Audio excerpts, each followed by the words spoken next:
This is the story of the family Gardner Ramsay's 2010 holiday. It was 2010, the heady days of Facebook and Twitter and other interesting technology. They were the Gardner Ramsays and they lived in Shanghai, where they taught at Shanghai Community International School. On this particular year, they elected not to spend money on traveling. So they thought, hey, we live in one of the biggest, most dynamic cities in the world. We should just stay here and enjoy ourselves. Easier said than done.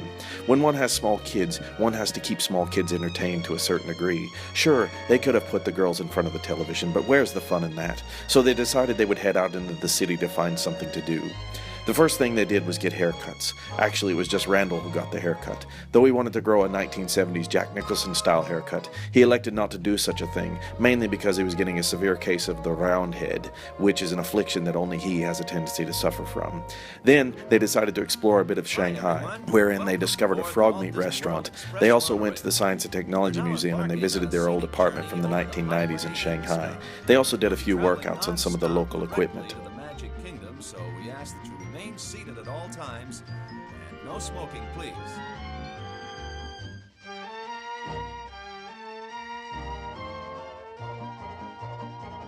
And now, ladies and gentlemen, we're entering the vacation kingdom of the world. The white sandy beach is the beginning of our own tropic island resort here in Walt Disney World, the Polynesian Village. Additionally, they had Christmas, another one of those times where they bought a bunch of junk for the girls and Santa visited. It was also a time when Abby had some really big hair.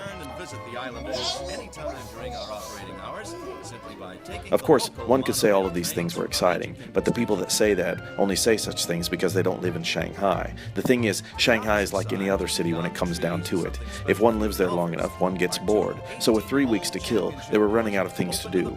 They visited markets, went scooter shopping, took panoramic photos in restaurants, and stayed downtown at their favorite hotel, the Meridian.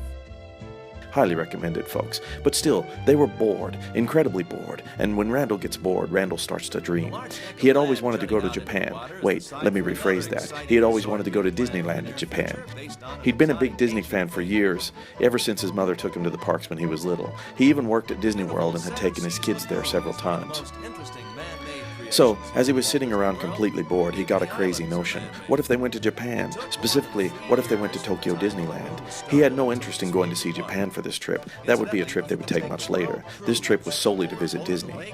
Tokyo Disney is a strange place. It's a carbon copy of the Magic Kingdom in Disney World, but it's not the same. They have the same rides, but they're different. They have the same layout, but it's different. Randall had heard that the parks were maintained in an impeccable manner, and best of all, that there was a park there that existed in no other place around the world, Tokyo Disney Sea. It was exciting for him, so after seeking permission for such an adventure from his equally bored wife, he booked a trip to Tokyo that left the next day. He got a hotel, a bus from the airport, and tickets, and off they went.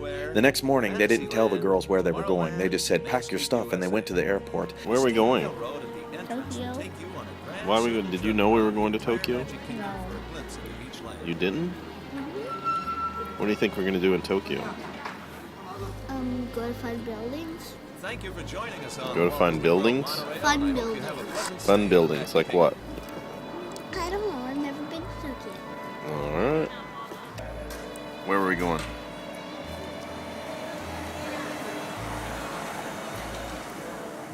We're going to Texas?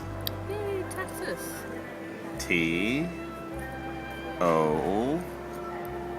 Toronto? At the airport, Harper drank coffee. So did Abby. They also ate at Burger King, because if we're going to be in a foreign country, why not go to Disneyland and eat at Burger King? Ice cream. So they boarded their Delta flight and took off for Tokyo. The girls were in a Teen Titans phase, so they watched movies on the iPad, which was good because Teen Titans has an anime influence, so Randall figured that was a great refresher for them. Upon arrival at Narita Airport in Japan, they were starving, so the only real option was to eat bagels. The girls still didn't know they were going to Tokyo Disney, though they suspected. Yeah, but we're going to Yokohama. How do you know? This says it right there. And they only truly found out once they were waiting on the bus to take them there. Once they boarded, they were on their way. We're in Tokyo. We're going to Disney. They stayed at the Hilton. Not because they were rich, but because that was the only one that had rooms that they could afford. Their room had spectacular views of Tokyo. You see, Tokyo Disneyland sits on a man-made island out in the middle of Tokyo Bay. The ocean is right there. A monorail circles the small islet and stops at most of the hotels that surround the place. So all they had to do was dart over to the monorail station or jump on a bus and they were headed to Disneyland. The Hilton was an interesting place, especially for the girls. Why? They had a train set, an elaborate one too. For instance, this wonderful part of the diorama. That's a bear eating a pig.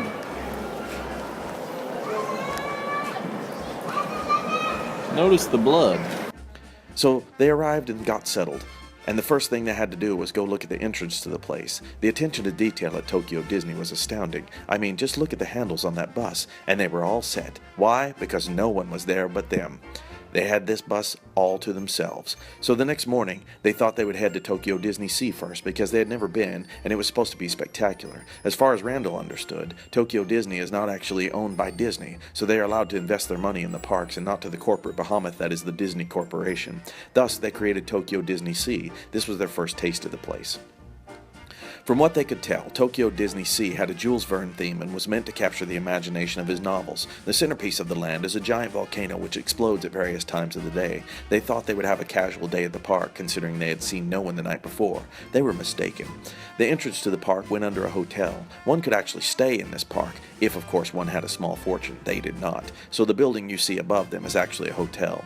Disney is all about grand entrances, so one was supposed to walk under the hotel into the park and see the volcano. They didn't know the name of the ride under the volcano, and they started to grow vaguely suspicious of how many people were actually in the place. It was deceptive. They went up to the volcano and discovered a 2.5-hour wait to get onto a ride called Journey to the Center of the Earth. No thanks. They chose another ride called 20,000 Leagues Under the Sea. The theming was great. The line was long. All the lines were long. This is one thing they discovered about Tokyo Disneyland. Every line was long. This was their big mistake the first day, so they spent a great deal of time taking pictures in places and riding the rides they could, like the carousel.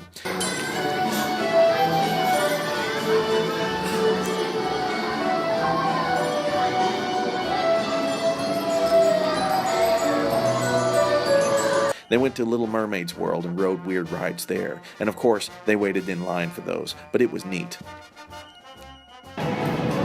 Whoa, this makes me dizzy. They also discovered that they didn't like the food. As you can see, Abby did not like the curry-flavored churros. Harper did. The ice cream cone made it better. Along the way, they also ran into a group of musical nomads.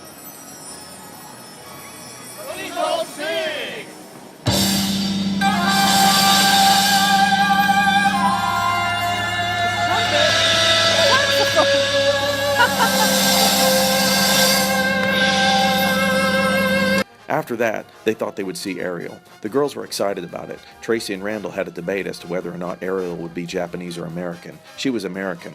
After that, they climbed on some rocks in front of the Little Mermaid land. Say hi. Hi, Where are we at? Really hurt. Disney. What Disney? Tokyo Disney. Tokyo Disney what? Resort. Tokyo Disney Resort what? Black. Then they walked through cool areas because that's all they could do. They weren't smart enough to get the fast passes early to ride the rides. They just had to flit around and let their daughters run around like the kids they were.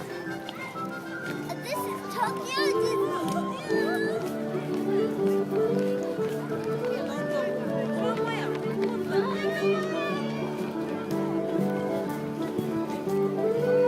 They ate dinner. It was terrible. Then they rode the electric train and understood all of the narration. 安全のため走行中は立ち上がらないようお願いします But seriously, this place at night was absolutely amazing. One was truly in another world in which they couldn't ride any of the rides because the lines were too long. Still, the girls had a good time, and knowing this, they went back to the hotel. And it was just awesomely awesome.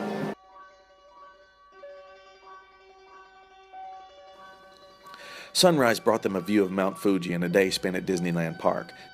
They were tired but determined to actually ride something this day, so there they were at the entrance awaiting their visit into the park. First stop, Toontown. They took pictures, watched Japanese people ride rides, and they rode some themselves. They also watched to see how fast Harper could run through Chip and Dale's treehouse. Small World is the same the world over.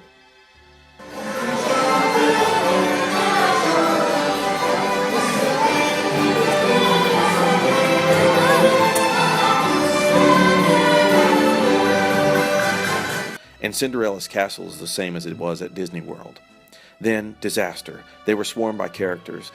Maybe it's because Americans can get strangely psychopathic when they see a character, but it just wasn't like at Disney World, where one practically has to make an appointment a week in advance to see a character. At Tokyo Disney, the characters just wander around. I mean, they just wander around, and then when they do stop, people get in line. Oh, Japan, how polite you are. As they waited in line, Randall started experimenting with his iPhone camera. Good times. No visit to Disneyland is complete without a stop to Tom Sawyer's Island, that wonderful ode to better times, when it was good enough to just let your kids wander around and holler. Good. Tom Sawyer's Island at Harpersville. And my name is Harper. Their kids still liked it. Next stop, Country Bear Jamboree. The cognitive dissonance was astounding here. Let's just let this one play. もうすぐ始まるよバス準備だって大変なんだからそうだよどうせ俺たちどこへも行けやしないんだからハウディやあ皆さんようこそここが噂のそうカントリーベアジャンボリーさあ楽しいクマのペアバンドキーはご存知 G ですよジグとゼブとテッドにフレッドもう一人おりますテネシージグの楽器はバンジョー荒いオケまで叩いちゃうカントリービートに乗っかって足踏み鳴らすいい男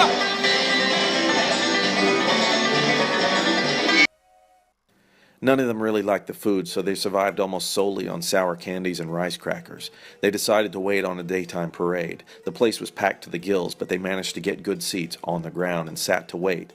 Abby ate rice crackers. Then, like the sun coming up over the horizon, the parade began. There was Mickey. There was Minnie. There was Daisy and Donald. There was the rabbit bus. Eventually, they got bored and cold. Did I tell you it was cold?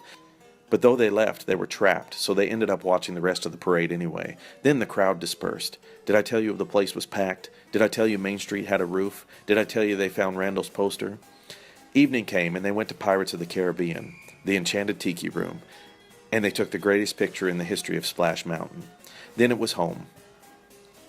The next morning they boarded the bus to head to Disney Sea again, and this time, darn it, they were determined to ride the rides. They got into the large lines and were off. They weren't there at opening time the day before, so they missed the running of the tourists. Not this time. Randall ran with them. Then he got a fast pass to ride some rides. Truly, the park is beautiful.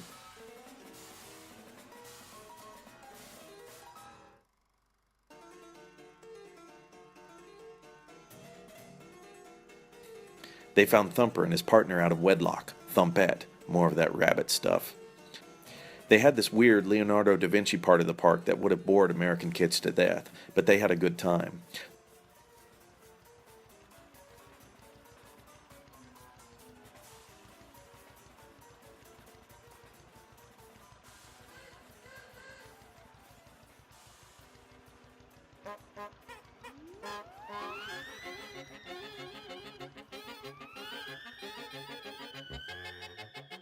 They also found Indiana Jones and took pictures with him, but it wasn't really Indiana Jones, so Randall was disappointed, but not really. They found the genie, they adopted a camel, they found windows with Aladdin characters, then they gave up for a while. The last day they were back at it, giving their girls a healthy Starbucks breakfast. They were back at Disneyland for the running of the tourists.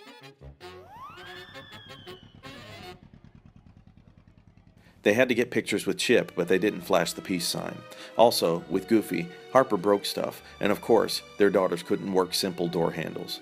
They experienced more cognitive dissonance at Star Tours. King Richard was mean to them, and the girls just happened to run into more characters, and then the exhausted family had to go. The bottom line, they spent more on 4 days at Tokyo Disneyland than they would have spending 3 weeks in Bali. But they had a good time.